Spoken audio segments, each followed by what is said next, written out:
Hey guys, welcome back to Helping Hand with SynisterDan, and sorry for the delay with this episode. I've been busy over the past week with a few other projects for friends and stuff. But yeah, we have two new entries. One of them from someone who already had an entry before, Fantasy Reject, and he says, "Hey, we have made a new series with the help of your tips. It's called Greyguard Squadron. Can you tell us what you think of that, please? Also, what do you think of our series Imperial Guard Wars? Thanks again." Well, Fantasy Rejects.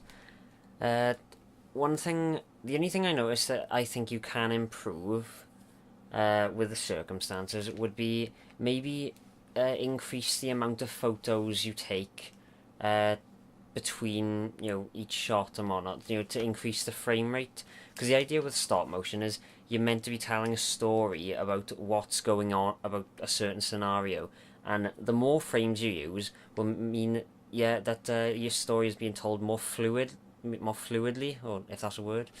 But yeah, because at the moment it's a bit erratic, it is, and I'm not sure what I'm looking at, or because it might be a good idea to get to start off each shot with an establishing shot, which is basically at the beginning of the video, or when you change scenery, you do an establishing shot, which is an overview of the entire set, sort of speak. But yeah, and also I saw the with the Grey Guard Squadron thing. Is that no, the Imperial Guard was, sorry. With that, I'd say, I remember I said that your audio needs a bit of work. You try and keep the levels right.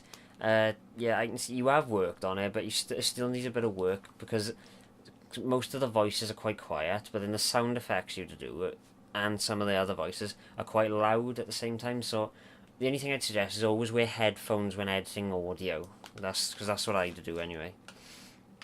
Okay, so that's that.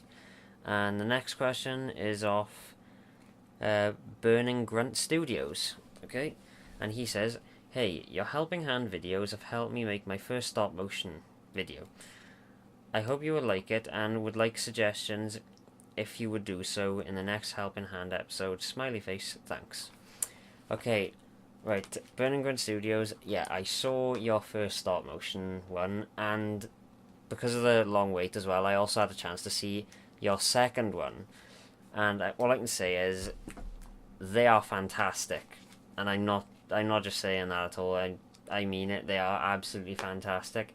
The frame rate you use on them, the frame rate you use is way more than I would even than I could be bothered to put into it. You put a lot of work into that, and I especially like how that on your models. Not only with your dreadnought models, you've actually magnetized the head and the arms and the hips and whatnot, but also the fact that you've magnetized the heads and arms of your regular Marines in power armor as well, and that's the one thing that my army lacks that I really wish I had, because it would give me a bit more. It gives a bit more flexibility with portraying character emotions, you know. But and there's not many things I can suggest really that you could improve on, apart from one thing. Consider building sets for your. Excuse me. Consider building sets for your videos. My how to do a stop motion. No, how to make your own stop motion series covers that. I think it's episode 2. No, it's either episode 3 or 4, where I cover what I do to go around building a set for my models, because unlike full movie productions, you only have to work with a small space, and it makes it much easier just to basically get a light box like what I have back here, like this thing. This is my light box. Which is essentially a gigantic photo booth for miniatures, basically, and that was about £10 on Amazon, and I'm pretty sure you can find that for around $18 if you're in America, that is.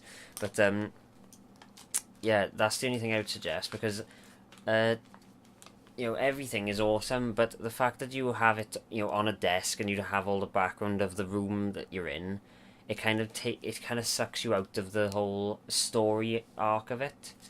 So that's all I can suggest really for yours. Other than that, your stop motion is better than mine. The only reason mine I think was noticed was because I did visual effects, but yours is absolute, is near enough perfection. I swear to God, you must be doing something at least 20 frames a second, which I would never have the patience to do. So yeah, keep doing what you're doing, mate, and that's all I can suggest to improve.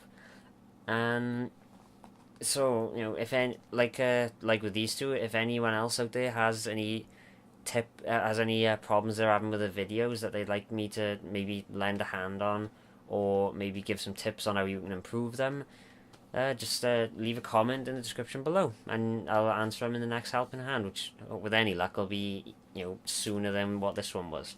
So I'm SynisterDan, and this is Helping Hand.